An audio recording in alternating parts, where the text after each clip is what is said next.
48 hours after the massive earthquake struck Haiti, with over 200,000 dead, as people around the world sat riveted in disbelief of the magnitude and the horrific images of collapsing buildings and unimaginable human pain and suffering, one man, Dr. Ofer Merin, the head of the trauma unit at Shaare Zedek Medical Center in Jerusalem, was determined to do something about it and was on his way to ground zero.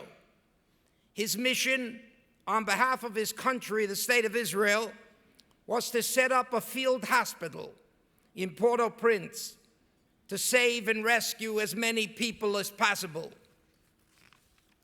En route, Dr. Merin's thoughts brought him back to a wrenching decision that his father, Saul, once had to make in order to survive, and the sudden miracle that resulted.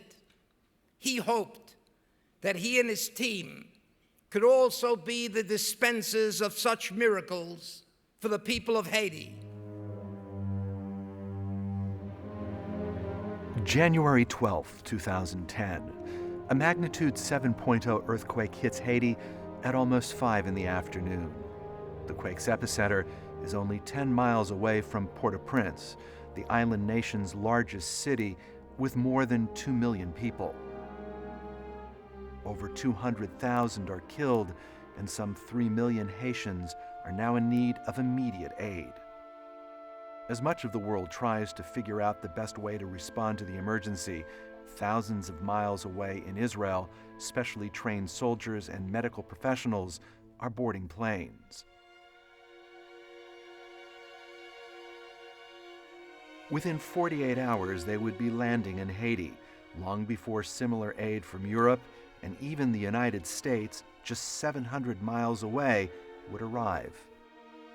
Directing the operation of the Israeli field hospital is Dr. Ofer Merin, Deputy Director General and head of the trauma unit at Jerusalem's Shaare Zedek Medical Center. Almost immediately, the Israeli field hospital has a dramatic impact on disaster operations in the country. These operating tables in Israel's Haiti Field Hospital are proving vital. So much so that Israel is staying at least another month, twice as long as originally planned. Well over 300 patients have been treated here so far. Other medical facilities have been referring more severe injuries here. And its maternity ward saw its first birth Sunday night. The mother was so thankful she named the baby Israel. This entire hospital took just 8 hours to assemble. In addition to providing medical services, Israeli search and rescue teams work night and day to save those trapped in buildings toppled by the quake and its more than 30 strong aftershocks. This is not the first time Israel has provided these kinds of emergency services. From the tsunami in Indonesia to the earthquake in Turkey and the terrorist attack in Kenya on the U.S. Embassy, Israeli search and rescue teams have saved hundreds of people. But it was the Israeli field hospital in Haiti, headed by Dr. Merin, that really made the difference and set the standard for medical teams from around the world. Families are obviously going to be upset. They've been sitting here with their loved ones who they were so excited to see alive, only now to watch them die a slow, painful death from their rotting flesh because the infections are out of control and they need surgery. I've been here since Thursday.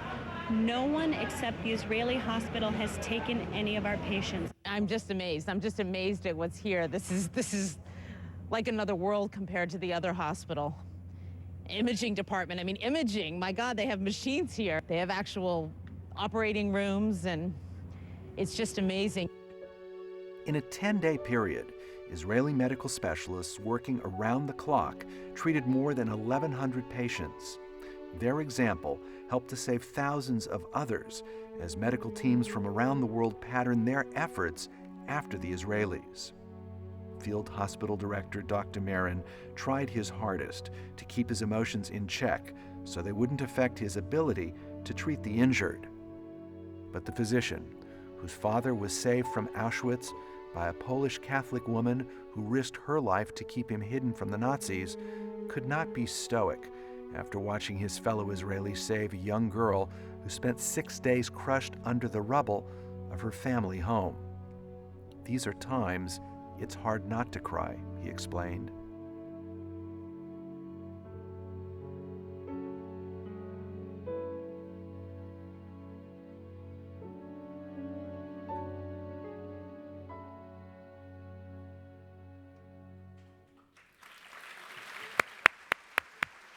Ladies and gentlemen, from Israel, please welcome Dr. Ofer Merin.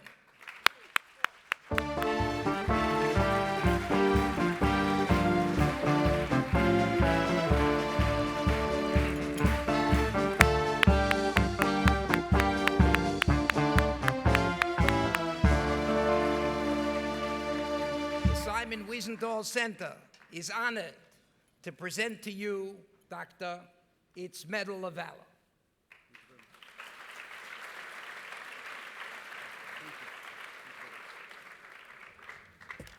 Thank you very much, ladies and gentlemen. Just 80 hours after the deadly earthquake hit, the Israeli field hospital was fully operational and began what was to be 10 exceptionally challenging days. During our stay in Haiti, we treated more than 1,100 patients. We performed 244 operations. Most of them were life-saving. Though 17 people died in our facility, there were also 16 babies born during this time.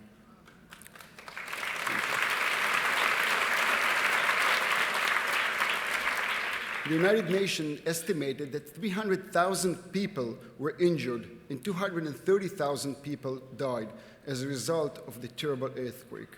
We treated barely a small fraction of this total. Upon arrival to Haiti, our team was immediately faced with a dismal picture. We saw countless wounded in the streets with no food, nowhere to turn to, and no shelter. It was obvious from the start that the magnitude of this tragedy was beyond our capacity. This posed a very heavy psychological burden on us, as it was very difficult to make the adjustment to be able to give full attention to those we are treating without being sidetracked by those we could not attend to. This ability to understand the importance of the individual patient, to accept what we could do and what we could not, is the message that I want to share with you this evening. In 1943, a Polish Christian lady hid a 9-year-old Jewish boy and his younger sister after they fled from the train station to be taken to Auschwitz. Their parents were sent to their death in Auschwitz. 18 months later, the Nazi regime collapsed, and these children were finally able to step out of their hiding place. This young boy arrived in Israel in 1950. He went on to study medicine and later raised a family. This gentleman is sitting with me next to my table. I'm his second son.